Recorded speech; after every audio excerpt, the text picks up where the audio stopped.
Good morning, everybody, to the Friday special edition of the Daily Cheat Sheet.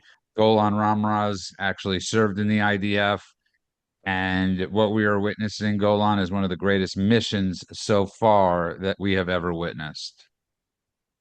I have been studying military operations for most of my adult life. Part of that is because I was in the military. Part of that is just because I find it fascinating. And I have never seen anything like this. I thought the pager attack was going to be the one that put me over the top. Like, this is okay. The pager attack, we can study this for the rest of our lives. This thing is even more complicated, is even more amazing. And I know we're still in the middle of it right now. So I'm not going to call it victory yet, but I will absolutely say that as an operation thus far, it is one of the most impressive, complicated, just mind blowing things I have ever seen. And of course, we'll get in as a group to all the details of it, all the stuff that was planted years in advance, months in advance, stuff that was disguised here, disguised there, snuck in. Who in the IRGC is a Mossad agent? Uh-oh, I don't know. It's unbelievable. So I can't wait to get into the whole. Mend on his point, that's not how people are talking about this. You have the world leaders calling for them to negotiate, not saying, "Oh my God, what Israel just did might have saved the world, saved the Middle East. This is the greatest operation we've witnessed." Imagine if that positivity was shared with Israel, how much further they could advance right now. It's funny. I was talking about this last night. The Iranian plan that they had to annihilate and kill every single person inside of Israel, both Jew, Muslim, didn't matter, Christian, they want to obliterate them all, almost succeeded. In October 7th, the plan for October 7th was an Iranian plan. It was backed by Iran. Hamas is an Iranian proxy. Hezbollah is Iranian proxy. And the guys from Gaza, Sinwar sent a messenger to Lebanon to get the Lebanese buy-in, the Hezbollah guys, to attack on the same day, and they planned on meeting in the middle of the country. The guy that they sent, they couldn't get a high enough guy to get a visa to leave through Israel, through all the scams that they were pulling. So the guy they sent to Lebanon wasn't high ranking enough for the Hezbollah leaders to meet with him. They thought it was just low-level guys. So they're like, why should we meet that guy? The message never made it there. The Iranian plan has always been to annihilate Israel. They've attacked Israel. They've attacked America again and again and again. And finally, Israel is pulling the trigger and making these guys pay. The part that I love most about this is that President Trump tweeted this morning, or Truth this morning, saying that there's still time for you guys to come to the negotiating table and end this thing before there's nothing left. So he's still playing that role of mediator. Hey, we're diplomatic. We want you guys to come to the table, but there's almost nobody left. And their chief general, the top guy over there, Hassan Soleimani, is now Salami. He's done, along with a lot of the other top guys. Now, just to be clear, his name was, because he gone now, Hossein Salami, actually. Yeah. So, he's gone. So that's the IRGC chief. The Iranian Armed Forces chief, Mohammed Bagheri, is gone. The deputy chief is gone. That's Ali Rashid. The nuclear scientists are gone. They took out so many people. And go online. We're not going to show you the photos here. Go online and look for the photos of the tall buildings with the single black hole that represents exactly where the bedroom was of the people that they were targeted assassinating. The people in the next room, by all reports, were untouched. That's how targeted all of this was. That's how prepared all of this was. Everything was in place. And when I say everything was in place, I mean before the planes even flew over, they had already taken out rockets. They had already taken out land to air missiles. They'd already taken out leadership. It was beautiful. It was like a work of art. They're calling this Beeper Gate 2.0, like the Beeper operation that took out Hezbollah. They are speculating. There's a lot of evidence suggesting that Israel had drone factories inside of Iran, and they deployed small quadrocopter type drones inside Iranian soil that couldn't be detected by the Iranians, much like the drone operation that the Ukrainians did a little while ago against Russian nuclear bombing fleet. So this is another fantastic operation, precision strikes across Iran. You're going to see a lot of the propagandists and the pro-Hamas and pro-Iran lunatics out there claiming indiscriminate bombing again, but the evidence suggests otherwise. We are seeing precision targeted strikes, and they say that the reason that Ali Khamenei, the leader, their supreme leader, the guy who runs the whole show there, wasn't taken out yet was because they wanted to give him a chance to capitulate and call off any retaliatory strikes and come to the table and negotiate some sort of settlement, something, while there's still a little bit of his regime left. I think they should go all the way. I think they should have taken him out. It would give the Iranian people the impetus to rise up and reclaim their country. This is 100%. also, And Roland, you go can't ahead. spell uranium without Iran. But I don't know if you heard last night, and you'll fact check me on that later. Rabbi Cooper, I believe from the Simon Wiesenthal Center, met with the head of Syria, the new head, the former ISIS leader, and he thanked him.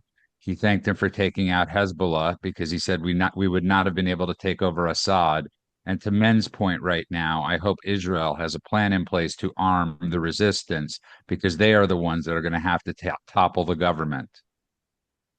Well, this is something that has been long coming. You know, the people of Iran are, as we've talked about in the past on this podcast, a wonderful people. I've got friends who are Iranian and Persian, whatever you want to call them. They are not the IRGC. They are not the mullahs. They are not the ayatollahs. They actually want the end of Sharia law. They want to be able to be free. They have been great friends and were for many years great friends to Israel and great friends to the West.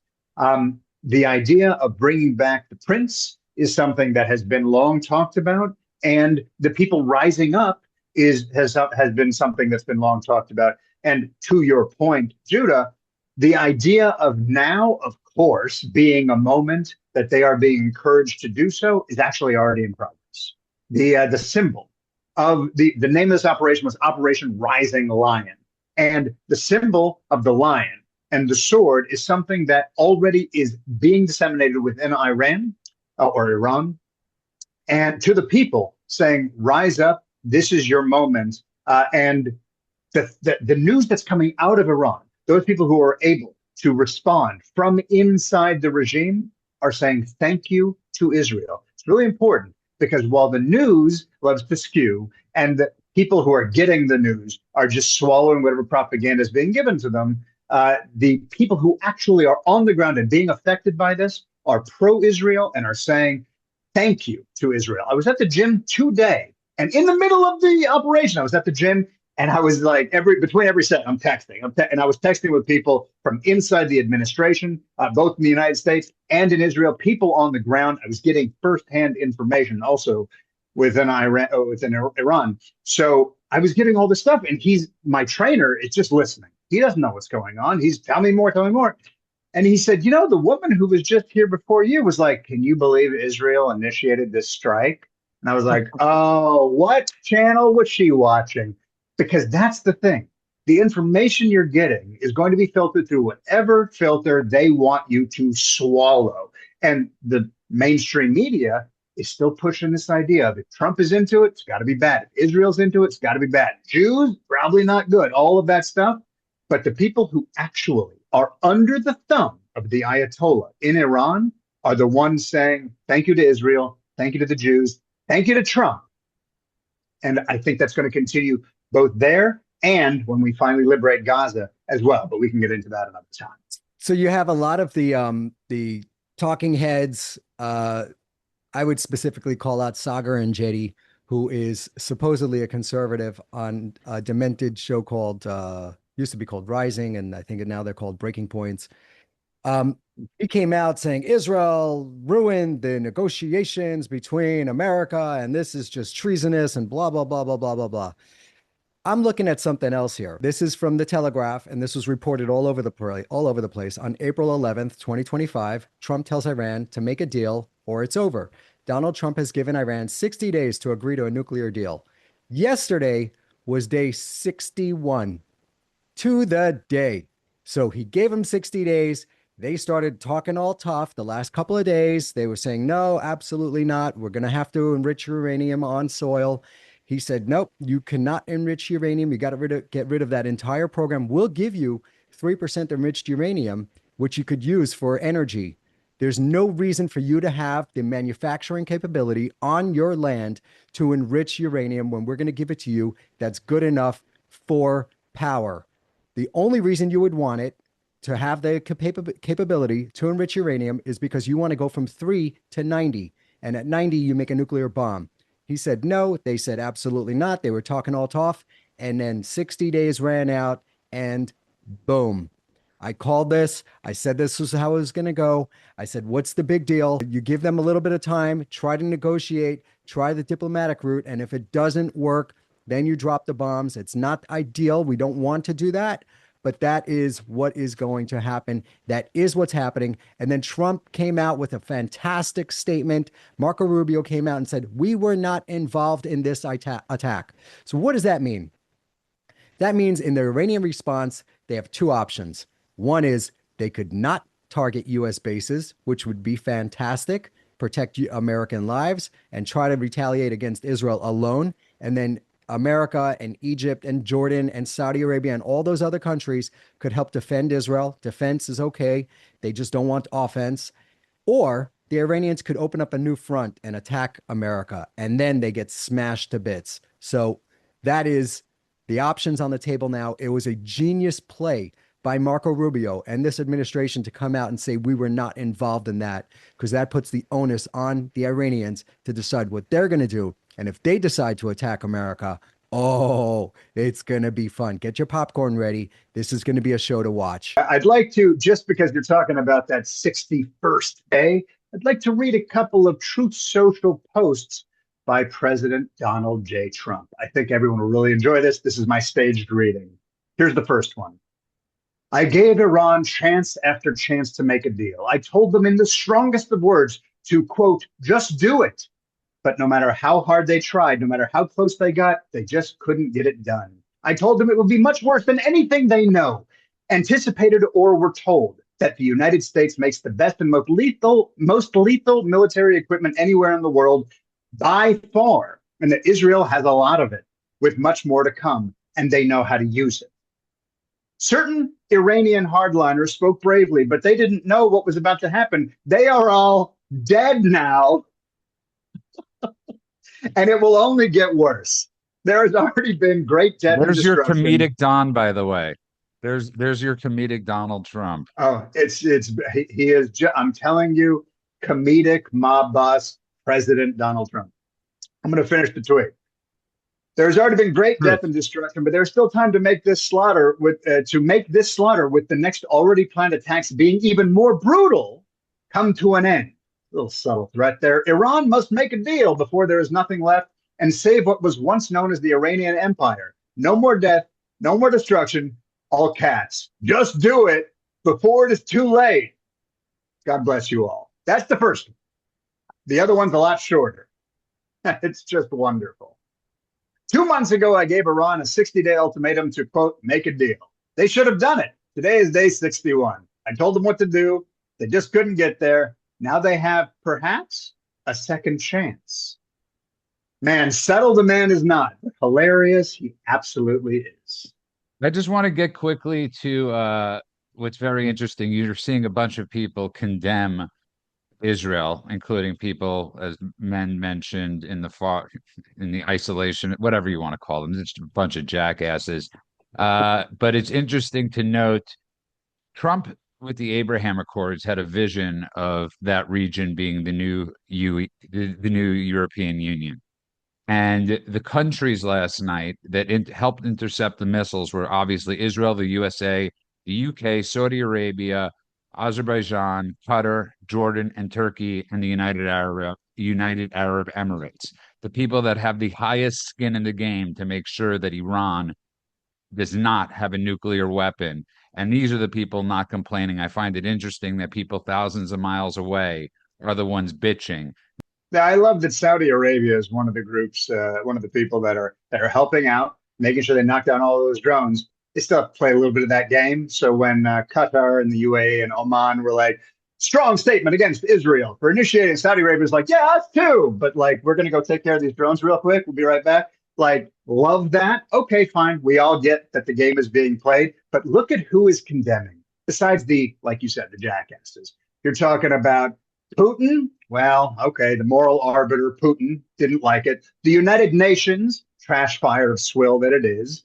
Um, you can say, if you want to look granularly, like France and UK and this and that, but they didn't condemn. They were like, can we now do diplomacy and de-escalation? Just the weak-kneed bullshit that they do. But they weren't denouncing. Iraq was denouncing. Pakistan was denouncing. The Houthi rebels were denouncing. Basically, everyone who is a garbage fire piece of shit of humanity said this shouldn't happen. And everyone who wasn't was like, let's go ahead and do this shit all day long. It's funny that they're doing that. I think the Saudis are doing the same thing that the Americans did, basically saying, hey, we had nothing to do with this. The Saudis come out a little stronger and they say, we condemn this attack, blah, blah, blah. It's all just bullshit because the Saudis are actually helping defend Israel against the retaliation from Iran. Um, so there is this game, but the landscape is changing. I mean, there's an opportunity now for there to be a complete East reset. And I think there are countries that see it. So the UAE sees it, Saudi Arabia sees it, even Syria, this new leader who I'm very skeptical about, seems to see that there could be a new paradigm shift in the region where if you get rid of the Iranian financing for all the terrorist activities in the region, what happens? You know, there will be a bit of a vacuum. Turkey's going to try to take over, you know, parts of that region. They want to be the leader there and regain the glory of the old Ottoman Empire. You have the Sunni Arabs, which is Saudi Arabia and that bloc. They want to assert dominance and some sort of control. But we are eliminating the Shia dominated terrorist networks from the region. This could be massive change. What in the immediate aftermath of the Israeli attacks, and it's going to be ongoing for at least 3 days. So you're going to have hundreds, wave after wave of attack, and they are not going to stop. And this is fantastic. And I hope it gives the people on the ground the opportunity to rise up. But Iran has very few options. I mean, they could launch retaliatory attacks against Israel, and there's going to be a big coalition that's going to help defend Israel. They could launch attacks against American bases and the UAE and Saudi Arabia and oil fields. I mean, they could go scorched earth. It's going to be interesting to see how this plays out, but I don't think that world powers like China and Russia are going to get involved. I don't think those types of other world powers would get involved, which would then escalate it into a world war. I don't think they want it. I think they're going to put out tough rhetoric. They're going to say the things that they need to say to back their cronies, but I don't see them getting involved. And this thing could be over within 2 weeks. You could see the entire Middle East change within 2 weeks, and I'm hoping for that. Roland, I don't think people realize that this war or this fear has lasted longer than the Cold War. The Cold War was essentially 1940 something, 1947 to 1991, or you'll have to correct me later on that. Since Iran has took over in 1979, it's 46 years ago. That's how long these people have been living under that threat. We're all young enough to remember when the Berlin Wall fell and how the world just went around it, how the Scorpions made that amazing song, The Winds of Change. That's what we need right now. We need as much rising, and men brought this up before the show. There needs to be as much hope. And I pray that people get behind not just Israel, but the free world. Absolutely. I love, by the way, just as a side note to everybody, I don't remember the name of the podcast, but there's a podcast about the Scorpion song, The Winds of Change, because it's literally something that the CIA had a hand in. because it helped to skew people's perspective of the Cold War, along with Jackson Pollock's paintings and Gabriel Garcia Marquez's books. But that's a separate thing. It's just fascinating. So absolutely, this moment is one of those moments. These are the moments that when you see, like you were talking about, the Berlin Wall fall, and people just assumed this is how this is going to be forever. This is the USSR is never going to break up. These moments in history where we are watching things fundamentally shift and the world fundamentally change. And this moment in time, people don't realize it because it seems like just more, for those who are not in the know, I mean, just more war, just more battle, just more skirmishes in the Middle East. This is something else. Because up until now, people don't realize that this has been a proxy war this entire time. People who don't know any better, they may not even know what a proxy is. So let's talk about this for just one moment.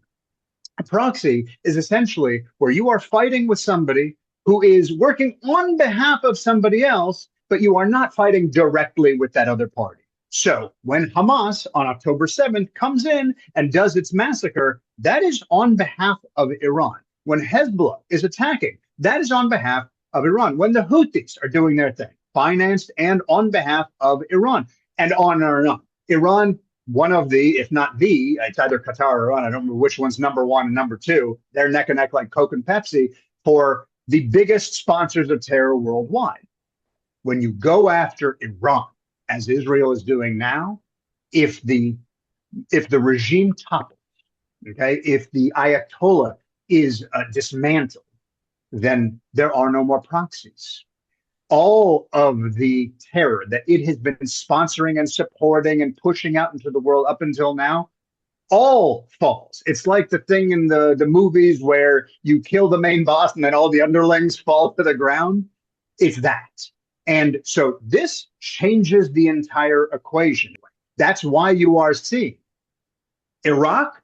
Why aren't they jumping in? You know what came out of Baghdad today? Here's a quote. Iraq and its people do not need new wars. That's a quote, right? That's from Muqtada al-Sadr, who is the leader of the largest Shiite movement in Iraq. He was asked by Iran, hey, help us out. And he was like, bro, I'm going through a tunnel. I lost you. Okay. Then the next one was Syria. How did Israel, when they took their planes over to go ahead and launch all those little rockets at Iran, how did they get there? They went through Syrian airspace, okay? And why did they do that? Because they knew no one was going to mess with them. The world is changing, and this is that moment. Perfectly said. Mend had an amazing tweet last night that he put out. I absolutely loved it. He named 9 people in it. And this is what I love about Mend. He goes by the dude, so I'll say dude just doesn't give a shit. And he went after people last night relentlessly. God bless you, my friend. On that one, the people that we called out are, let's list them out. This is great. Tehran. I didn't see this. I can't wait to hear what this is. So there's a guy named Syed Mohammed Morandi. He's in Tehran and he's pumping out. Do you remember Baghdad Bob, the guy that kept on saying, Yeah, of course, as he was hiding in a garage somewhere and there were American tanks outside, and he goes, "We are blowing them up. They are all dying. They are dying so badly. They are crying to go home." Same thing here. You have Tehran Bob, who's Syed Mohammed Morandi. He's hilarious to watch. It's a comedy show to watch that guy. Jackson Hinkle, Dave Smith, not a comic. Candace Owens, Dan Brazilian, Crystal Ball. She actually has a show called with Saga. That's the same one with the guy you were talking about earlier. Crystal Ball's even worse, by the way. She's a real anti-Semite. Breaking points. She's demented. She is demented. you forgot Anna Kasparian, by the way, but go on. Anna. Brianna Joy Gray, who got kicked off of Rising because she's just another anti-Semite. Jake Shields, who's just a retarded BJJ fighter. Rashida Tlaib and Ilhan Omar. Pierce Morgan. And the Iranian leader, Mr. Khomeini. Yeah, Khomeini, the one who was crying, looking at the sky. Well, keep looking, bro. It's coming for you. So that is fantastic. What is the ramifications of what's going on here? What are the risks of what is the world looking at? Because you have a whole bunch of people on the left screaming, "Oh, we don't need another war." Trump promised he was going to be the president to end wars. This is starting a war. This is not starting a war. This is ending a war. This war has been ongoing. The plans for this attack are over 20 years old. Israel's been working on these plans for over 20 years. So they have Mossad agents crawling over all over Tehran right now. They're assassinating people left, right, and center. It is fantastic. The same guys who just a week ago were saying that if we get attacked, the gates of hell were open are now dead. They're done. They're gone. It is fantastic. So what are the ramifications? What are we looking at? Iran is going to respond with drones and some missiles, and hopefully, they say they have 2 to 3,000 of these missiles. Hopefully, they could all get shot down. I think Israel took a lot of their stockpiles out in the opening salvos of this war. So they started attacking the storage facilities, immediately triggering response by the Iranians, which called all of their scientists and the leaders of these different divisions into their war rooms, into their emergency bunker, whatever, their emergency locations to deal with this, which Israel already knew. And then they took out those bunkers, which is how they killed a lot of these top guys. They also killed a whole bunch of them in their bedrooms with either missiles, F-35s, or drones. So what are they going to do? They're going to respond against Israel? Sure. There's going to be some sort of response. They're going to attack American bases, probably, most likely. They're going to attack allies of America. So you're talking about Saudi Arabia and the UAE, maybe even Jordan and Egypt. Domestically, it is safe to say that Iran has sleeper agents here in America. So we are going to see some sort of mass casualty event conducted by these guys. I would keep an eye on the military parade. I know that our law enforcement officers are doing just that. I hope it is a safe and protected military parade. I really wanted to go with my family. We weren't able to. We have a conflict of that just doesn't allow us to make it there. But Tesla couldn't make it there. But it'll be interesting to see if Elon Musk is at that parade. I hope he is. Mark Levin brought up this point. There are hundreds of thousands of Americans that are living in Israel right now. My 14-year-old niece, God bless her, is living there, and she was inconsolable last night. Inconsolable or unconsolable, either way, she's a 14-year-old girl who is just crying because she's terrified. She's absolutely terrified. And I want people to realize, yes, we're celebrating this, but at the same time, Israel is also under extreme pressure to protect their citizens who are in danger right now.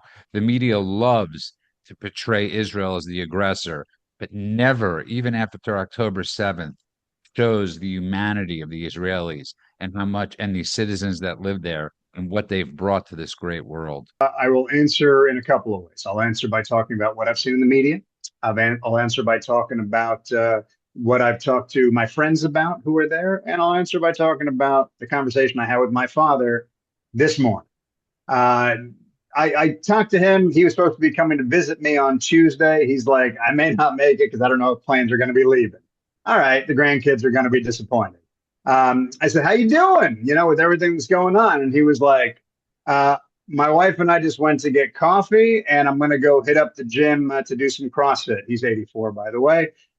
He just hit his PR on back squats. So, yeah, he's fine. And I don't think he's really that worried about it. Why? Because when you look at what is in the media, when they're asking Israelis what's going on, sure, there's tension because missiles are going to be coming back in some way. But they are aware that Israel did something unprecedented here. This wasn't like the last time, or like a lot of the other times where they launch something and they get a retaliation. They launch it and it's just this yo-yo back and forth effect. They took out so much of what Iran had in store beforehand. Like we were talking about, drones were snuggled in months in advance.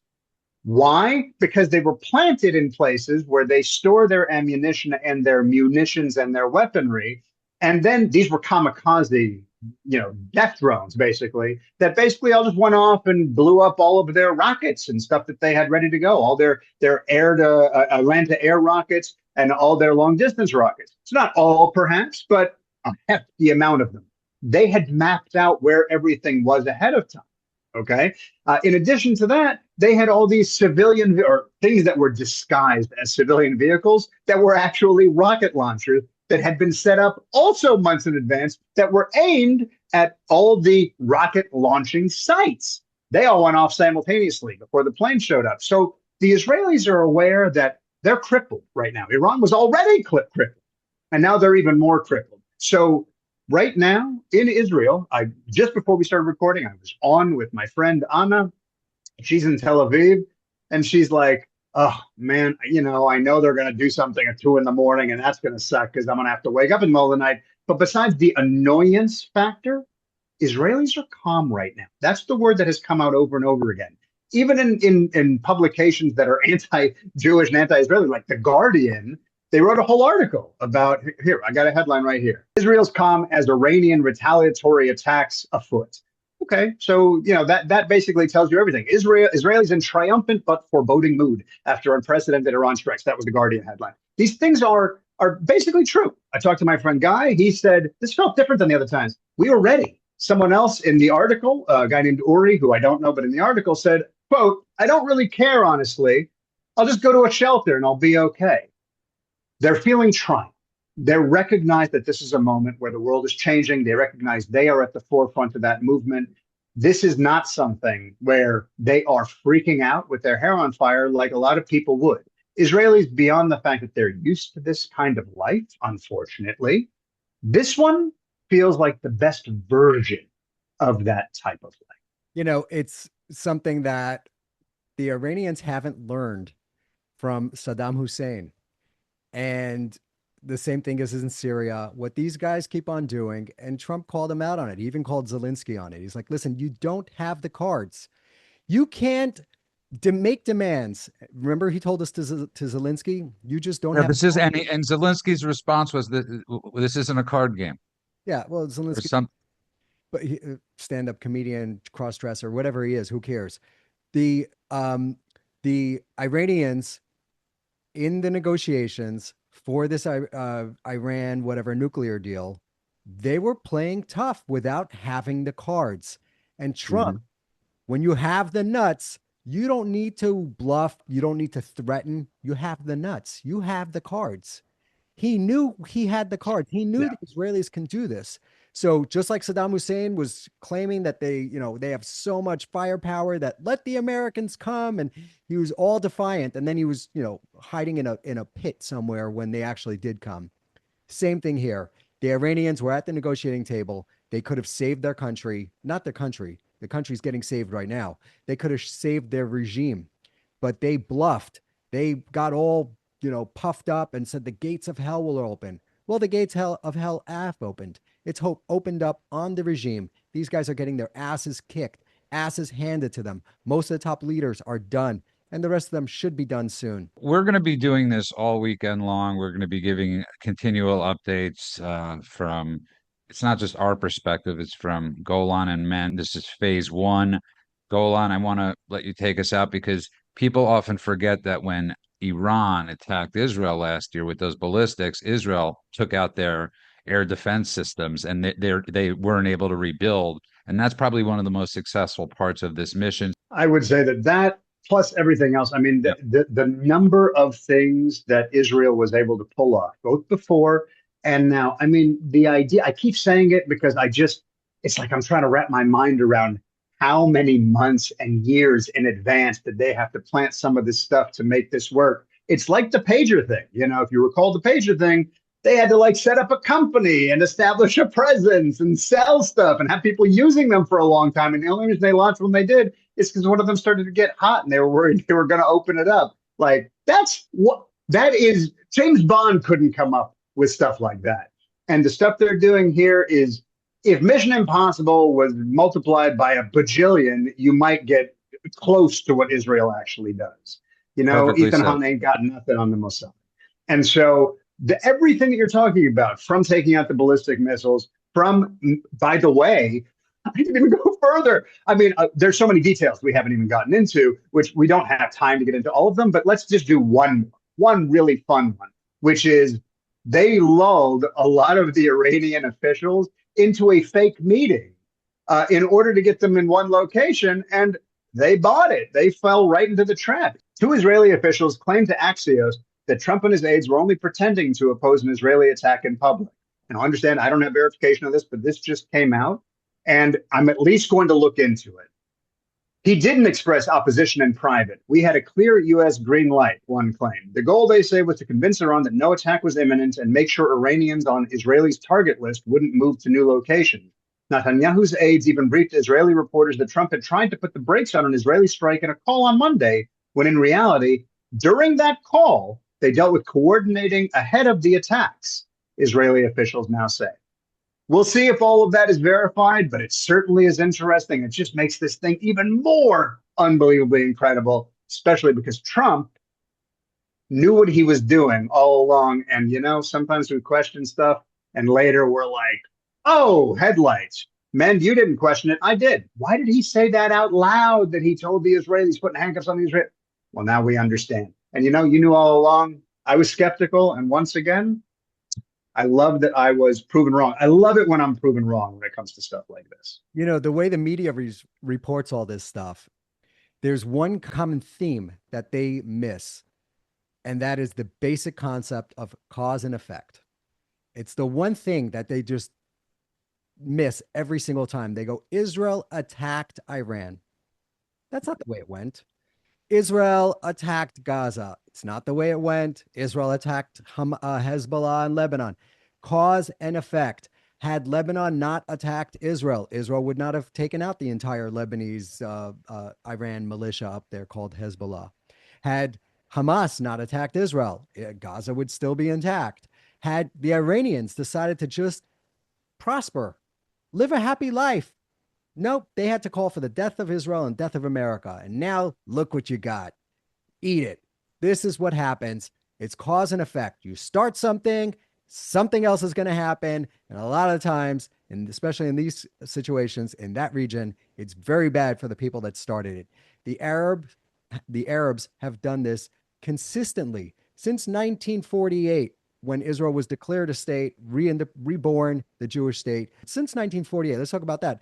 Every single time the Arabs have amassed their armies and attacked Israel, which they use to galvanize their base, throw the base a little red meat and say, we're going to go kill the Jews. They love it. The base goes crazy every single time. Cause and effect. You start something, you're going to get your asses kicked. It's fantastic. This is beautiful what we're seeing unfold. It's really sad and unfortunate for the Iranian civilians and possibly some Israeli civilians that will get killed in this conflict, in this skirmish, but it is absolutely necessary. You could deal with it today and lose hundreds of lives or thousands of lives, or you could kick the can down the road, which Obama did, and let them get a nuke and you will lose millions of lives. So you need to, as unfortunate as it is, accept the consequences of some people dying now for the greater good later on, where you save millions of lives. By the way, and this is not just about Obama. This is every president minus Trump since Jimmy Carter. Let's not forget Trump sanctioned the shit out of them until Biden gave them essentially at least $300 billion back. Everybody talks about the 6 or 7 billion. That's nothing in comparison with the oil that he allowed flow and for Iran to be able to recoup and support Hezbollah and every single thing they needed to do. So Trump was right in 2016 for pulling us out of the deal. It's important to note what he did there because a lot of people get lost on this one. Biden stopped enforcing the sanctions, which allowed Iran to sell a ton of oil, which is how they raised all those billions of dollars. Yes, we shipped them billions on planes, but he also stopped enforcing the sanctions that the previous administration, the Trump first administration, imposed on Iran, which strangled them. And then, flush with all that cash, you saw the entire region go up in flames. All of those proxies got funded, got armed, and they attacked. So the liberal point of view of, oh, kowtow and make peace with these people and give them what they want and show them how democracy is so great does not work. The only thing they understand is the stick. That tweet that I sent out was Tehran Bob, Jackson Hinkle, Dave Smith, Candace Owens, Dan Brazilian, Crystal Ball, Brianna Joy Gray, Jake Shields, Tucker, Rashida Tlaib, Ilhan Omar, Pierce Morgan, the Iranian leader are all having a bad night. Well, Shabbat Shalom, motherfuckers. In my tweet, it's the most eloquent tweet I've ever written. Here it is. Fuck all y'all. Lick it, Ayatollah Khomeini. Fuck around, find out. Suck a bag of dicks. My most eloquent post yet. And then I did a peace sign emoji. I did the actual peace symbol emoji, and I did a dove emoji. And tomorrow we will all be banned on X. On that Yeah. note, we will see everybody very soon. We will be doing this throughout the weekend. Thank you, everybody, and God bless you all.